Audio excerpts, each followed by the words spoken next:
Hello and welcome to Sin and Steel, the heavy metal podcast. I'm your host, Serotonin, and today we are joined by a very unique and incredibly talented guest.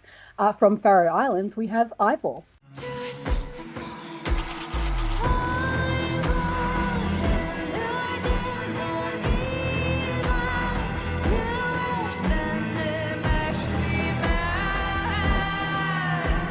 Thank you for joining me.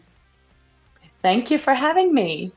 Now, to start things off, so this is a heavy metal show, and while your latest release, the album N, was through an extreme metal label, Seasons of Mist, who, they've signed bands like Rotting Christ and Cryptopsy, your work is very different to that. It doesn't really sit in the metal space, but I would say that it fits very well alongside it. Obviously have my own ideas as to why that is, but I would love to know what you think makes your music fit so well on an extreme metal label and why many metalheads are drawn to what you do. That's a good question. And for me, it's like a mystery somehow. Yeah. But I really don't know. But I mean, over the years, I've toured a lot and released a lot of albums, and my music, I think, has become more and more open when it comes to genres. Like I like to mix different genres. I don't like to think too much about what it is, what kind of genre, So I just do the music that I want to hear myself. And over the years, I've worked also a lot on video games and movie soundtracks on the side.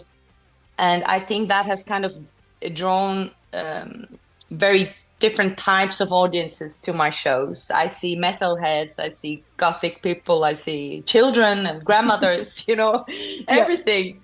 And it's a beautiful sight for me to watch. And I think that I've seen more and more metalheads on my shows. And I don't know whether it's because they're into... I think people who like metal are generally like a very good audience. They're very open-minded when it comes to music, and they like maybe also more folky stuff, which is in family with what I do. But yeah, I think you would deliver a better answer to this question, actually. No, I think that's really good. And like you said, you touched on the folk aspect of it. I feel like, especially like dark folk, anything that sits within dark folk space, seems to be a really good thing that resonates with metalheads outside of heavy metal. And it's those darker aspects. It's the primal things. It's the connection to nature. There's a lot of things that come with it that I think fit really, really well.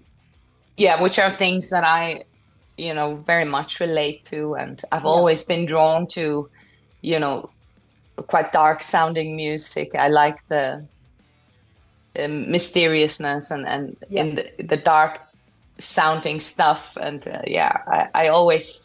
I don't know how to write a happy song, really. So it's, there's something there. Yeah. No, I love that. What would you say is your heaviest or most metal song to date? It's probably a track from my new album called Uppur Öskune, which is like one of the darker sounding tracks on that album. And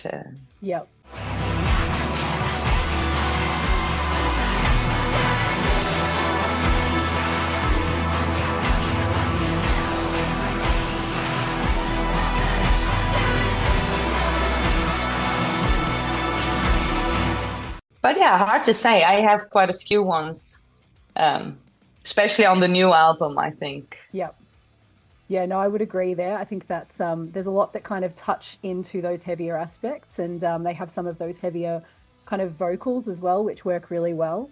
But you've already touched on a little bit how diverse your music is. I would say like what you do is it's an embodiment of art. Like most musicians, if you ask them, they will tell you that they try to be free in the way that they create. They want to be able to change up what they do, but often they're really restricted, whether that's by choice or because they're kind of forced into a particular category.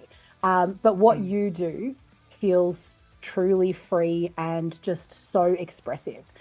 How do you, or what do you do to draw inspiration, influence creativity, and broaden what you create to make it so diverse?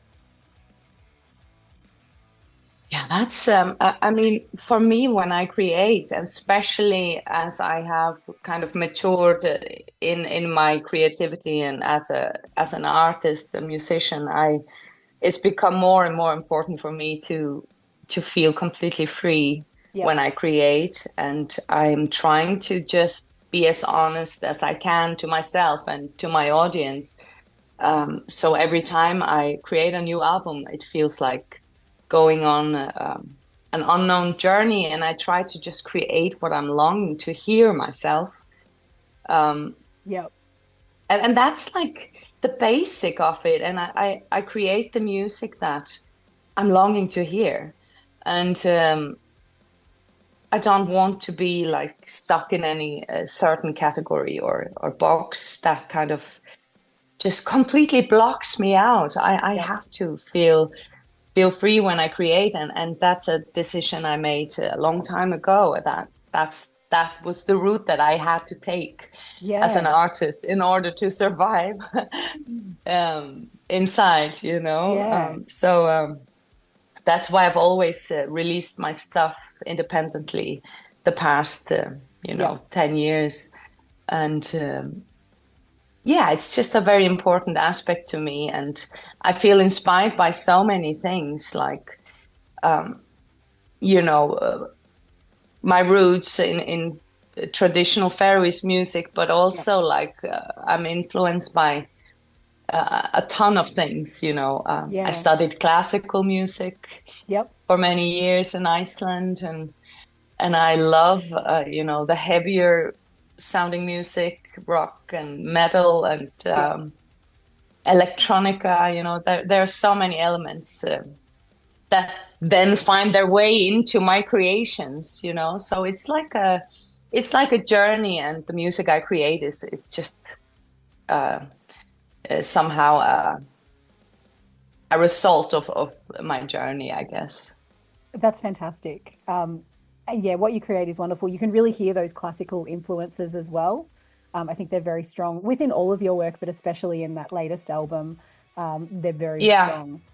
Yeah. yeah, nice. Yeah, I think this latest album felt very much like almost like a homecoming to me, where I kind of really dived back to my roots again, and but yet I brought things from the now with me. So it's like yeah, I felt very good about creating this album.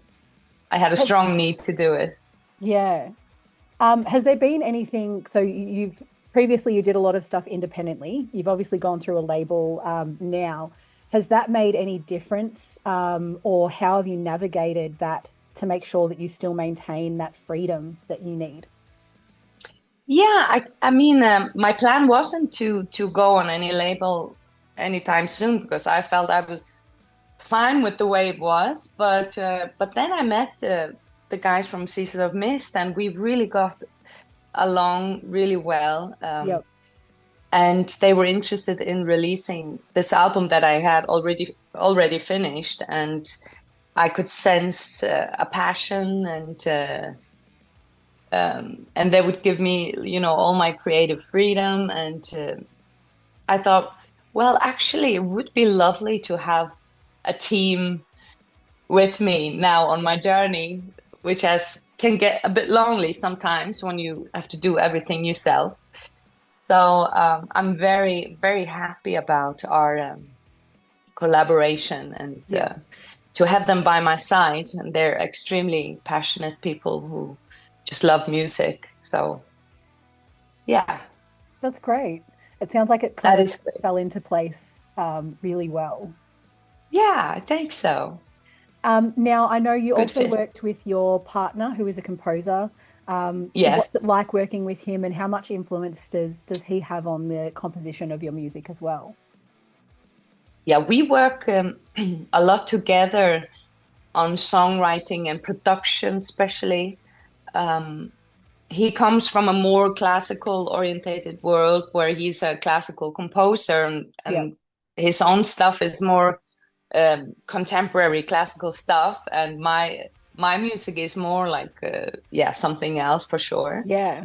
But I find it very inspiring in general to collaborate with people, um, especially people who come from a whole other world musically, because it kind of expands your brain a little bit when you create, Yep. and takes you to new places. And yeah, so we do collaborate a lot, especially with production. He writes for example, all the string arrangements, and we have written a few tracks together even on this album. And yeah, so it's just a lovely thing, and we live together, so it's easy for us to, or it just happens, it's Yep. not something we necessarily plan. It happens. I'll go Nice. and say, hey, I have this idea, what do you think? And Yep. it's like it's a good thing when you create, because sometimes you can get a bit kind of you sink too deep into your own like Yep. little world, and then it's nice to be able to collaborate with someone who sees it from a different point of view. Yeah. Yeah. Help you really dive into it a little bit differently. That's wonderful. Yeah, That's it's lovely. wonderful. Yeah. And what have you enjoyed the most, or what are you most proud of with your latest work? Oh, what am I most proud of? Oh my goodness. Um, so now that, when you release something, to me, it's like I often have no idea really what it is until I get to perform it live. And I'm Yeah. in that process now, Yep. where I'm touring Europe, and I'm finally playing these pieces live on stage, and Yep. it feels very organic, and I'm curious to play the songs. And I'm proud of this album because it's like I said, some kind of homecoming to me. It has so many elements from my journey up until now, which Yep. has been a long one. I've been making music for almost, yeah, 25 years or Yeah. something. So it feels like it ties a few knots together for Yep. me creatively, as an artist, and feels very honest, and at the same time very new. It's exciting for me to perform these pieces. So it's Yep. that's the thing I'm very proud of, to be able to do. That's fantastic. And I mean, speaking of touring, so you are coming out to Australia soon. You'll be doing Yes. both your own solo shows and doing some support for Heilung. Um, Yes. have you visited Australia before? No, and I'm so excited. I've been wanting to go to Australia Yep. for a long time, and I have so many friends who have been to Australia. Yep. My tour manager, she's obsessed. She used to live in Australia, so I mean, Awesome. I'm just so excited to come to Australia, and especially to get to play, share some music with people, with the Mm. audiences, and to see the land, of course, and meet the people. It's gonna be wonderful, and it's very soon. So Yeah. So yes, November. Um, yes. is there anything in particular you're looking forward to doing or seeing when you visit? Well, I've decided I just want to come over with an open mind, Yep. and just take it in, whatever comes my way, I Yep. think. And it sounds Um, like you've got someone who will be able to be a bit of a tour guide for you, which will oh be yes. very helpful. Yes, for sure. Yep. No, that's great. I'm sure we'll get some good tips once we're there. Awesome. And what can patrons expect? What can people expect that are going to come to these shows? Is there going to be different set lists for your solo shows versus your support shows? Yeah, I'd say that um, I guess that the support performance will be more of a compressed version Yep. of my own show, and it will be obviously shorter. And I've chosen specific songs which I feel work in that context because Yep. I think it's important that it's a full experience, Yeah. and I want to add, that to the concert, to Heilung's show, of course, so it Yep. feels like a whole. And for my own shows, I will, of course, play a longer set and Yep. more of my songs. Yep. Um, but it will be a blast. I'm bringing my full band and all, so it's going to Awesome. be a lot of fun. No, that will be fantastic. Um, and before we finish up, how can people best show their support? Oh my God. Buy a ticket and go to your show for one. Yeah, I guess so. By showing up, I mean, that would be Yep. amazing. Yep. To see an audience there, that would be a dream. And Yeah. I guess that's it. Yes. Yep. Okay. Well, look, thank you again for joining me. I really appreciate your time, and I hope you have a fantastic time visiting Australia. Thank you so much. I know I will, and I'm very excited. Excellent. And sinners, until next time, stay metal. Same metal.